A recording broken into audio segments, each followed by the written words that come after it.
Good morning, everyone. Today we will start our new chapter, chapter 7, Things Around Us.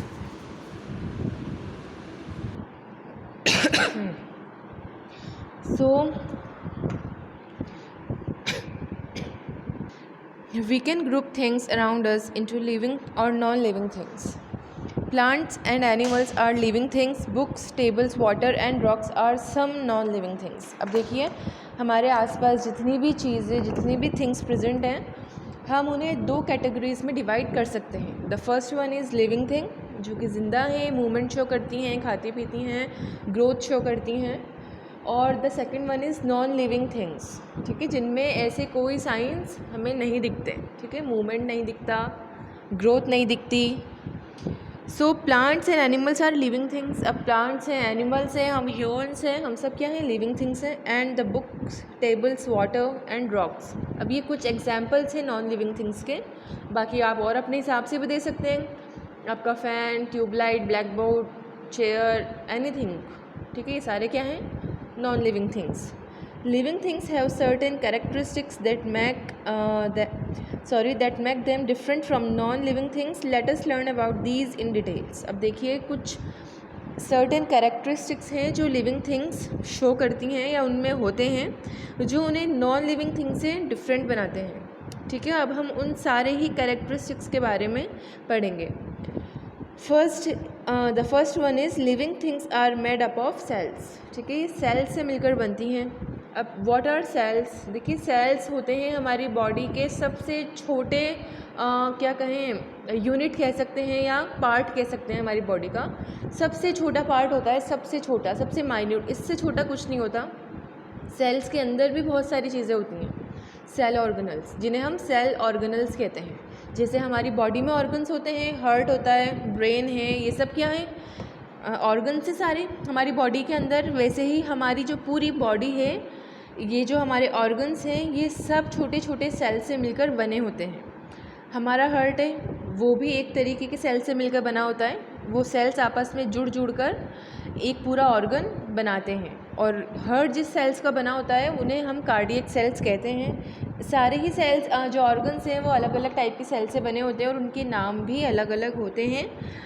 I think आपकी course में ये इतना है नहीं, बस हमें इतना याद करना है कि हमारी पूरी बॉडी, जैसे हमारे घर, हमारा रूम, ये सब एक छोटी छोटी ईंटों से मिलकर बनी होती हैं, वैसे ही हमारी बॉडी छोटे छोटे सेल से मिलकर बनी होती है. भले से वो हमारे नेल्स हों या हमारी स्किन हो या हमारा स्टमक हो, हार्ट हो, ब्रेन हो, किडनी हो, इंटेस्टाइन्स हो, anything, everything in our body is made up of cells. छोटे छोटे सेल्स होते हैं, बहुत माइन्यूट.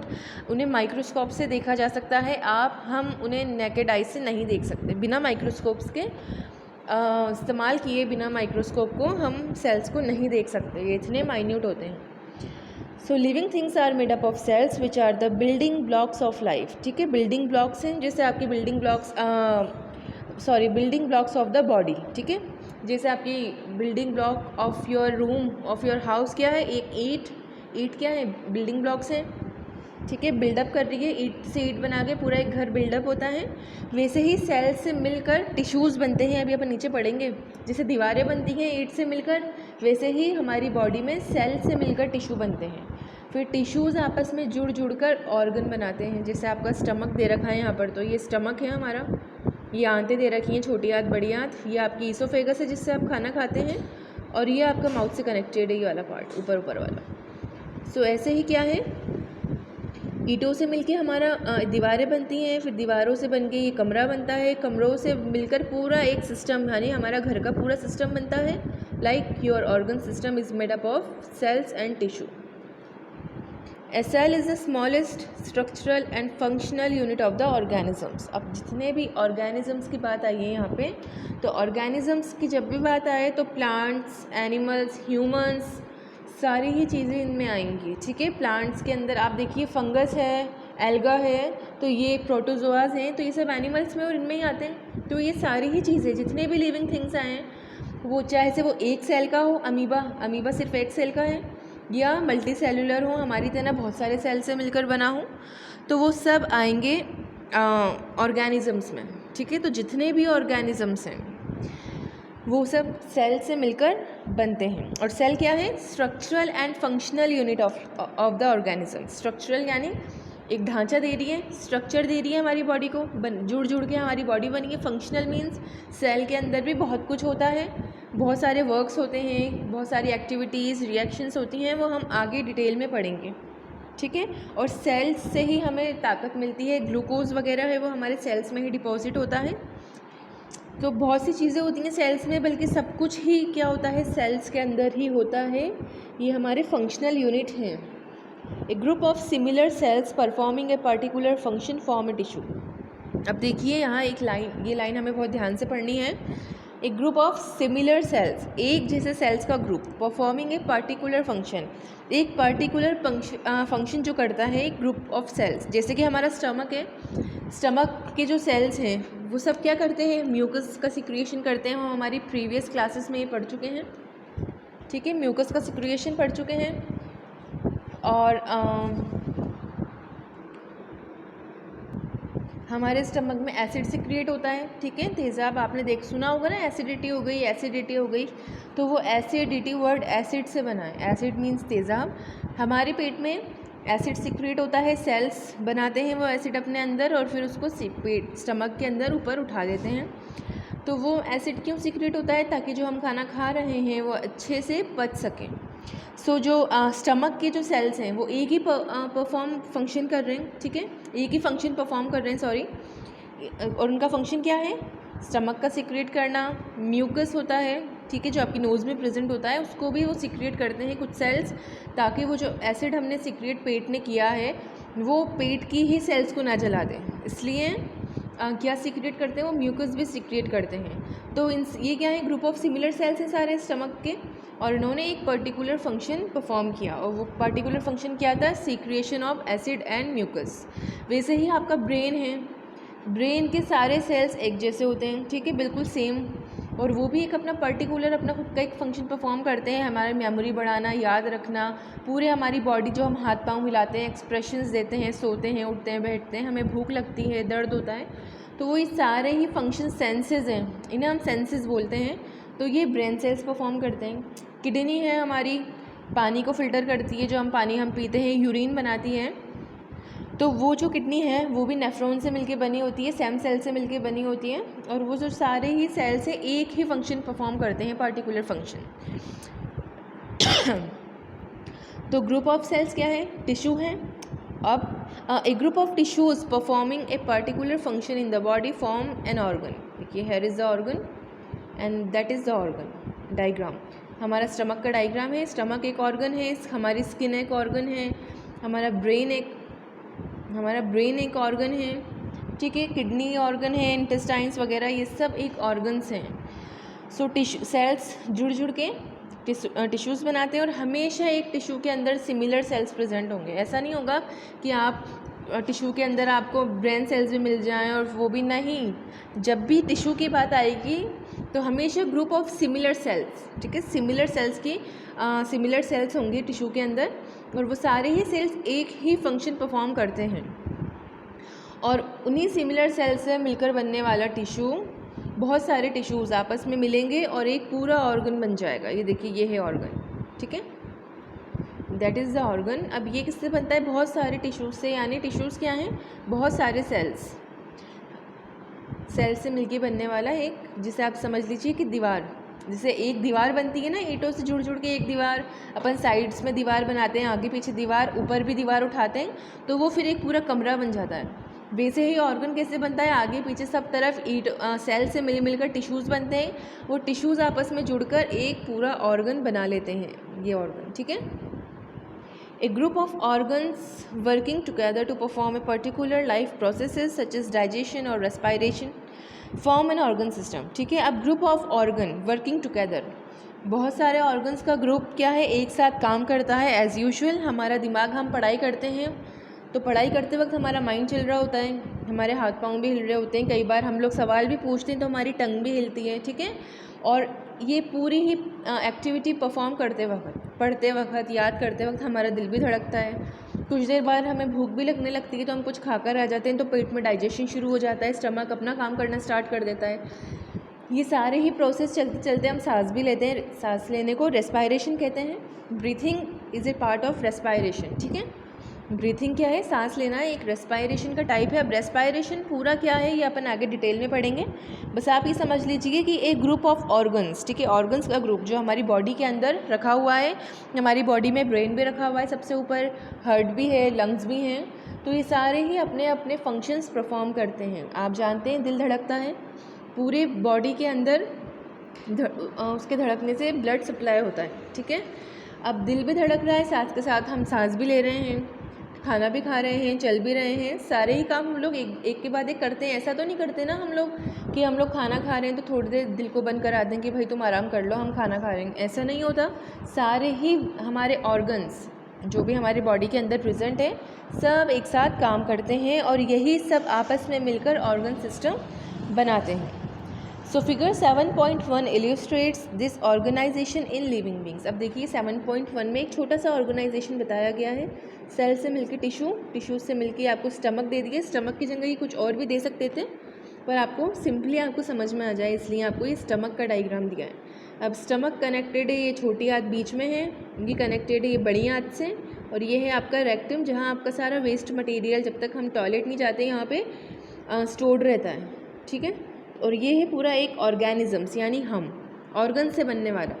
ऑर्गेनिज्म मतलब जो ऑर्गन से मिलकर बना हो, ऑर्गन सिस्टम से मिलकर बना हो। Now there are organisms which are made up of just one cell each, ठीक है। अब ऐसे भी बहुत से ऑर्गेनिजम्स होते हैं जो सिर्फ एक सेल से मिलकर, एक सेल होता है उनकी पूरी बॉडी में, वही सेल उनका पूरी बॉडी होता है, उसी में डाइजेशन, रेस्पायरेशन, सर्कुलेशन सब उसी में होता है, ठीक है। And the examples are amoeba and euglena are examples, ठीक है। अमीबा आप जानते हैं माइक्रोस्कोपिक ऑर्गेनिजम्स है, आंखों से नहीं देख सकते, पानी में प्रेजेंट होता है।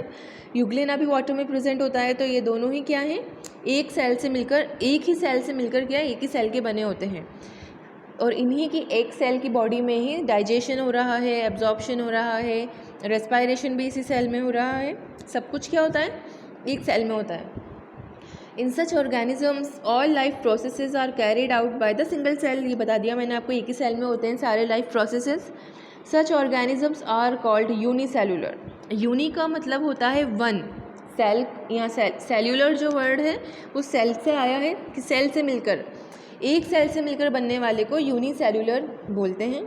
Organisms that are made up of more than one cells are called multicellular organisms. अब वो जितने भी प्राणी हैं, ऑर्गेनिजम्स हैं जो एक से ज़्यादा सेल से मिलकर बने हों, उन्हें कहते हैं मल्टी सेलुलर। मल्टी मीन्स आपने सुना ही होगा ये वर्ड अपनी डेली लाइफ में, मल्टी कलर, ठीक है, मल्टी विटामिन्स। तो ये मल्टी का मतलब होता है बहुत सारे, ठीक है, तादाद में ज़्यादा।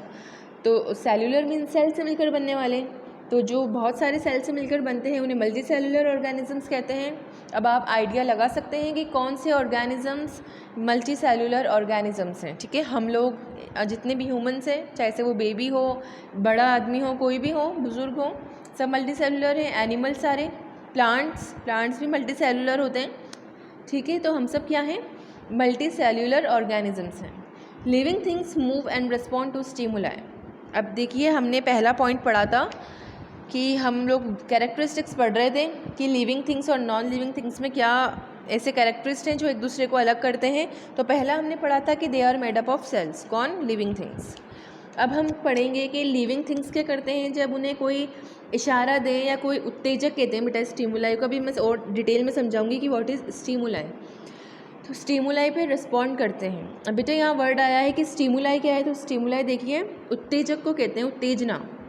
जैसे कि अभी मैं एक टीचर हूँ, किसी स्टूडेंट ने मेरा वर्क कंप्लीट नहीं किया तो मैं क्या करूँगी? उसको पनिश करूँगी, या तो उसको पिंच कर लूँगी, ठीक है, या उसको स्लैप करूँगी, या उसको डस्टर से उसके हैंड पर, टीचर ज़्यादातर करते ही हैं ऐसे।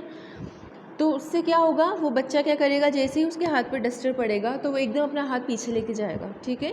क्यों लेके गया पीछे? क्योंकि उसको जब डस्टर पड़ा हाथ पे तो उसको पेन फील हुआ।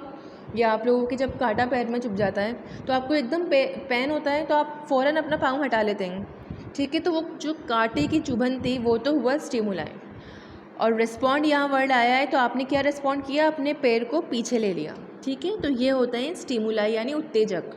और स्टिमुलाई के अलग अलग सोर्स होते हैं। जैसे सूरज है, सूरज एक सोर्स है गर्मी का। तो जब हम लोग बाहर धूप में खेल रहे होते हैं तो हमें जब गर्मी ज़्यादा लगती है, ठीक है, तो हम लोग क्या रिस्पॉन्ड करते हैं, या तो हम लोग रूम के अंदर आ जाएंगे या बाहर कहीं छाँव में बैठ जाएंगे या फ़ैन चला लेंगे, कुछ ऐसा रिस्पॉन्ड करते हैं ना अपन।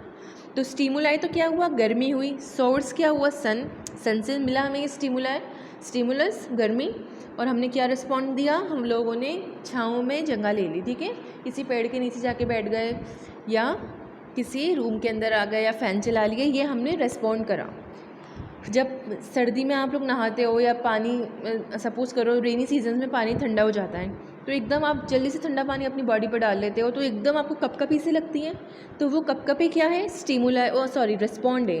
कपकपी लगना रिस्पॉन्ड है। और स्टिमुलाई क्या था, ठंड, और ठंड कहाँ से मिली आपको, ठंडे पानी से, सर्दी, ठीक है। तो ये कुछ एग्जांपल्स थे स्टिमुलाई और रिस्पॉन्ड के, जो हमारी डेली लाइफ में हम डेली रिस्पॉन्स करते हैं अलग अलग चीज़ों को लेकर। आप रोड पे खड़े होते हो, देखते हो हाँ भाई बहुत सारी गाड़ियाँ आ रही हैं, तो आप फ़ौरन पीछे हट जाते हो, ठीक है, तो ये आपका रिस्पॉन्ड हुआ। तो ये चीज़ें हैं। Living things can move on their own. First line देखिए इस पैराग्राफ की, कि जो लिविंग थिंग्स होती हैं वो खुद से मूव कर सकती हैं, उन्हें किसी की ज़रूरत नहीं होती कि वो उन्हें उठा के कहीं और रखें, जिससे नॉन लिविंग थिंग्स को होती है। Animals move from place to place for several reason, such is to search for food and water, to escape from danger and to escape from harsh weather conditions. For example, birds migrate to avoid extreme winter. अब देखिए यहाँ पर कुछ reasons दिए गए हैं कि animals एक प्लेस से दूसरी जगह क्यों माइग्रेट कर जाते हैं। माइग्रेट का मतलब होता है एक जगह छोड़कर दूसरी जगह चले जाना। तो एनिमल्स क्यों मूव करते हैं प्लेस टू प्लेस, तो यहाँ 3 रीजंस आपको दिए गए हैं। The first one is to search for water and food, खाने और पानी की तलाश में। To escape from danger, suppose करो किसी जंगल में शेर आ गया, तो ऑब्वियसली जितने भी हिरन और जो कुछ भी होंगे एनिमल्स वहाँ, उन्होंने जिन भी जानवरों ने उस शेर को देखा होगा तो वो तो भाग जाएंगे, जैसे हम लोग प्रिंसिपल को देख के भाग जाते हैं, एस्केप कर जाते हैं डेंजर से। तो what is the meaning of escape, escape का मतलब गायब हो जाना, एकदम से भाग जाना, ठीक है, उस जगह से ही छोड़ के चले जाना। The third one is to escape from harsh weather condition. अगर कहीं वेदर कंडीशन ख़राब है, जैसे आपने देखा होगा इन द लास्ट 2 डेज़, अभी जो हमारे 2 दिन थे टोक में, इसमें बहुत ज़्यादा बारिश आई, बहुत तेज़ आई, बाढ़ की स्थिति पैदा हो गई थी, ठीक है। तो ऐसी जब स्थितियाँ जंगलों में पैदा हो जाती हैं तो एनिमल क्या करते हैं, एक जगह से दूसरी जगह चले जाते हैं। जब ज़्यादा सूखा पड़ जाए, गर्मी हो जाए, बाढ़ आ जाए, ठंड हो, ये सब क्या कहलाती हैं, हार्श वेदर कंडीशन। हार्श यानी कठोर, सख्त, ठीक है। अब यहाँ एक एग्जाम्पल दिया गया है आपको, birds migrate to avoid extreme winter. Birds क्यों माइग्रेट करती हैं, जब सर्दी ज़्यादा पड़ जाती है तो उस सर्दी से बचने के लिए चिड़ियाँ गर्म इलाकों में आ जाती हैं, जैसे साइबेरियन क्रेन। रशिया से ऊपर है कंट्री साइबेरिया, साइबेरिया से क्या करती हैं, साइबेरियन क्रेन्स सर्दियों में वहाँ से उड़ के यहाँ आ जाती हैं, क्योंकि यहाँ गर्मी होती है और वहाँ पे सर्दी बहुत होती है, that's why. So although plants do not move from one place to another, they however show movement of certain parts such as leaves and roots in response to the changes in their immediate environment. अब देखिए यहाँ पे plant का दिया गया है, क्योंकि हमने यहाँ बोला कि लिविंग थिंग्स क्या करती हैं, मूव करती हैं, पर प्लांट्स तो मूव ही नहीं करते, वो तो जहाँ है वहीं रहते हैं। ज़्यादा गर्मी पड़ जाती है तो प्लांट्स जल जाते हैं, ज़्यादा बारिश आ जाए तो उनकी पत्तियाँ गल जाती हैं, लेकिन फिर भी प्लांट्स क्या करते हैं, कुछ मूवमेंट शो करते हैं उनके कुछ बॉडी पार्ट्स में।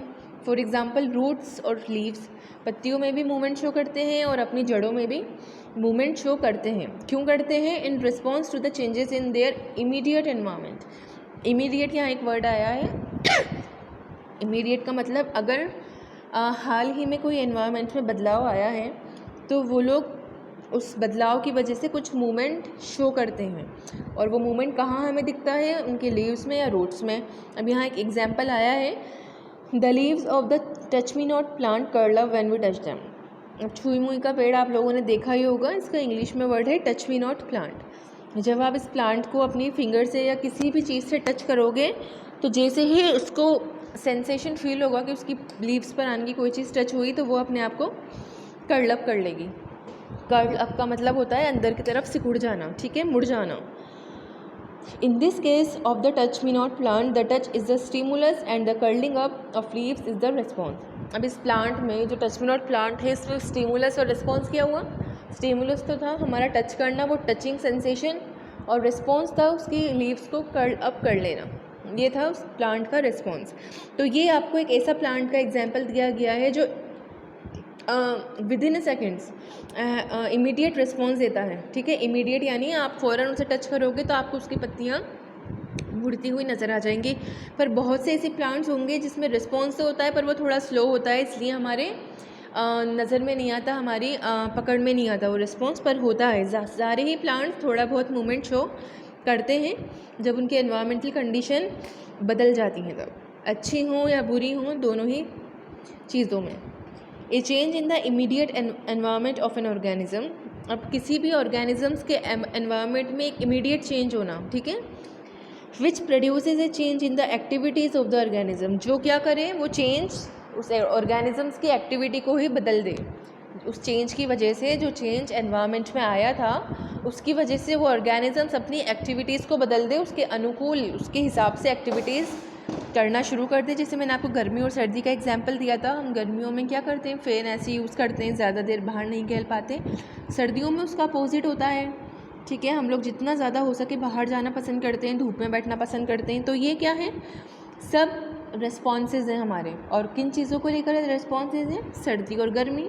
तो सर्दी और गर्मी क्या हुआ, स्टिमुलस हुआ, सो इस कॉल्ड ए स्टिमुलस। तो वो क्या कहलाता है, स्टिमुलस कहलाता है a change in the immediate environment of an organism, ठीक है। तो ये क्या है, स्टिमुलस है। The reaction of an organism to a stimulus, अब देखिए इस स्टिमुलस को लेकर ऑर्गेनिज्म ने जो रिएक्शन दिया, इस कॉल्ड इट्स रिस्पॉन्स। अब वो क्या कहलाएगा, रिस्पॉन्स कहलाएगा। मैंने आपको सारे ही एग्जाम्पल पहले ही पेज पर फर्स्ट लाइन में समझा दिए कि what is respond and what is stimulus. So हमारी वीडियो में भी इतना ही। आई होप आपको ये समझ में आया होगा स्टिमुलस एंड रिस्पॉन्ड, ठीक है। कांटा चुभना, ये सब क्या है, सब स्टिमुलाई है। चुभन स्टिमुलाई है, गर्मी स्टिमुलाई, सर्दी स्टिमुलाई, और इन सब को लेके हम अलग अलग रिएक्शन देते हैं, और वो रिएक्शन ही रिस्पॉन्ड कहलाता है उस पर्टिकुलर स्टिमुलस का। हर स्टिमुलस का रिस्पॉन्ड अलग अलग होता है। आप गर्मियों में तो सर्दियों की तरह गर्म कपड़े नहीं पहन सकते, ठीक है, नहीं पहनते ना। बारिश में हम रेनकोट, छाता लेते हैं, गर्मियों में भी ले लेते हैं कभी कभी छाता, लेकिन आप सर्दियों में छाता लेके तो नहीं घूमोगे, लोग आपको मैड समझेंगे। सो हर स्टिमुलस का अपना एक रिस्पॉन्ड होता है। सो हमारी इस वीडियो में इतना ही। Thank you.